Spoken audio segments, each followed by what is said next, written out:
this is my video. Itong video na ito yung mga series ng pagdadrive ko. Ito yung pinaka gusto kong skill na natutunan ko.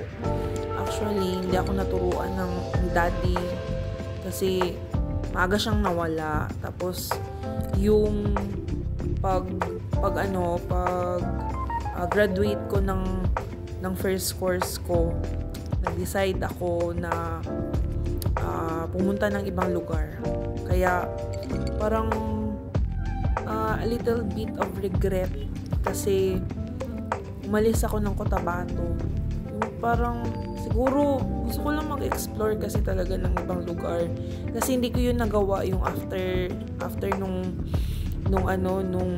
high school ako kasi yung parang natatakot pa ako lumabas ng Cotabato. Kaya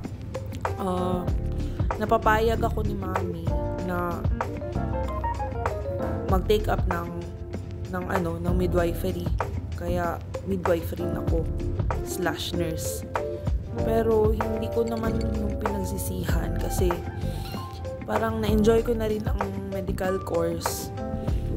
Then yung nasa Dumaguete ako, ay una sa Manila pa muna. Hanap-hanap ng trabaho. Mahirap talagang maghanap ng trabaho pag 2 taon lang yung natapos mo. Napakahirap kasi parang discrimination din kasi 2 years ka lang, ganyan. Pero wag nilang langlangin ang mga 2 years. Yan pa ang madalas na nagsasucess. Pero nahirapan talaga ako maghanap ng trabaho nun. Ano-ano pinapasok ko, parang yung volunteer hanggang sa yung mga hindi ko akalain na papasukin ko at nasabihan pa ako ng daddy na bakit ko daw yung pinasok na nagtapos naman ako ng college. Actually, yung nag-take up ako ng midwifery, ayaw ni daddy ng midwifery kasi gusto niya magdiretso ako nursing. Pero natakot ako sa battery exam ng NDU doon sa Cotabato, yung sikat na school sa amin sa Cotabato City na binabagsak nila yung mga estudyante pag hindi na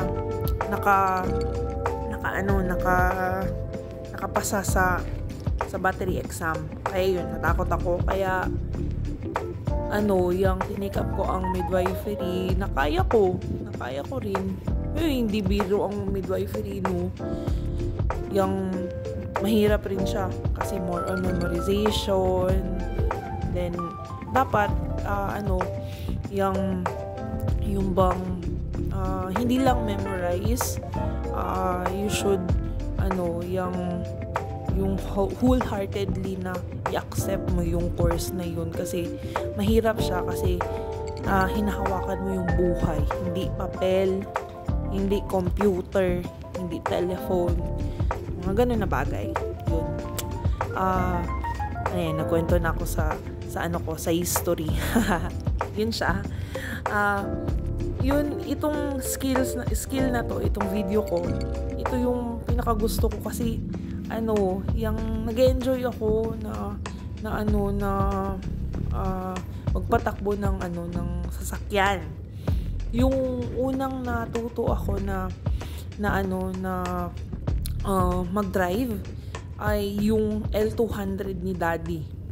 Pero wala na yun. Unfortunately, hindi ko siya na-save. Yun.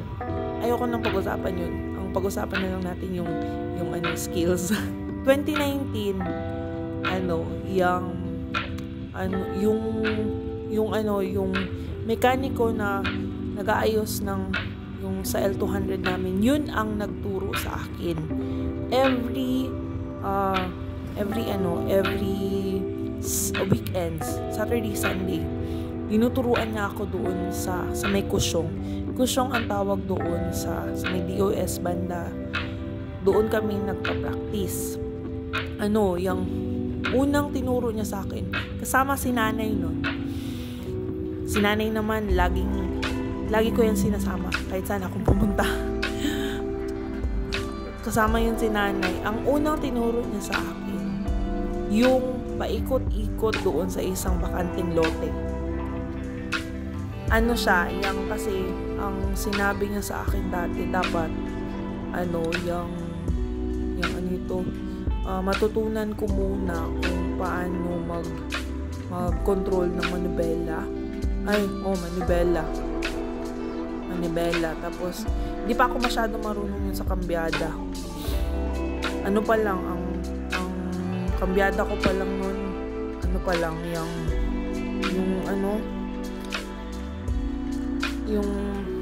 yung first gear, yung nakalimutan ko tawag yun sa Tagalog. Basta first gear siya. Tapos, hanggang sa nagsegunda ako, then tercera, then kwarta. Yung kwarta, doon na yun yung lumabas na kami doon sa bakanting lote. Parang, siguro mga ilang days lang siguro yun, paikot-ikot kami doon. Tapos, nagagalit pa siya sa akin kasi, yung sasakyan kasi, kapag sige yun siya patay, masisira siya, tapos hindi kami makauwi. Malayo pa naman. 1 oras galing doon papunta sa amin. Yun yung story doon. Doon ko natutunan yung paikot-ikot lang kami. Sige, paikot-ikot lang. Tapos, hanggang sa nag-decide na siya na lumabas na kami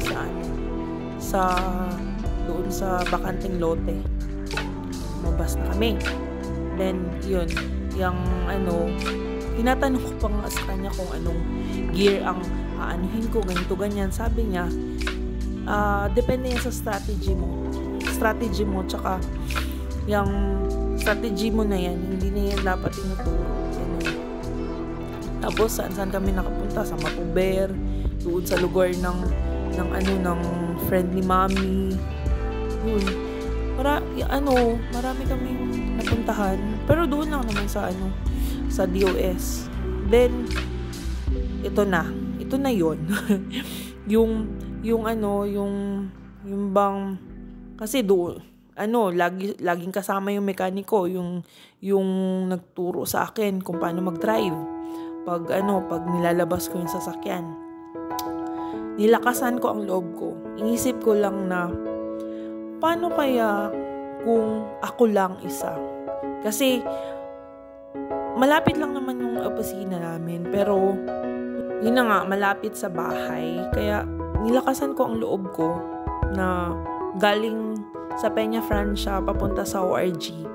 Malapit lang naman yung opisina namin.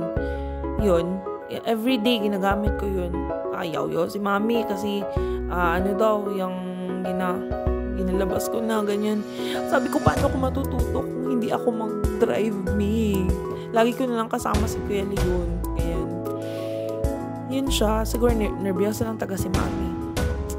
Ayaw niya nga magsabay sa akin na isa lang ang location ng opisina namin dati sa ORG. Nakatawa talaga ito si Mami. Kahit yung mag-grocery siya, padaanan niya lang ako doon sa City Mall. Tapos, sabi niya, mauna ka na kay may bilhin pa ako, ganyan. Siguro, nervyosa masyado. Then, padala niya lang sa akin yung mga grocery niya. Maganda ka memories nun, nakakatawa talaga. Tapos, maganda sa pakiramdam yung sabihin ng mga tao noon na nakikita ko si Ray. Yung dinadrive niya yung pickup niyo. Ngayon, si Sunshine na ang nagdadrive. So, sa pakiramdam, kasi, inaalala pa rin nila si Daddy. Si Mommy talaga, yung nervyosa. Ay, namimiss ko lang talaga sila dalawa, as in. Ay, mahal na mahal ko yun. Sige, magkaiyakan pa tayo dito. Siguro may part 2 pa ito kasi gusto ko pa magkwento about sa buhay namin. Sige, bye! Thank you for watching.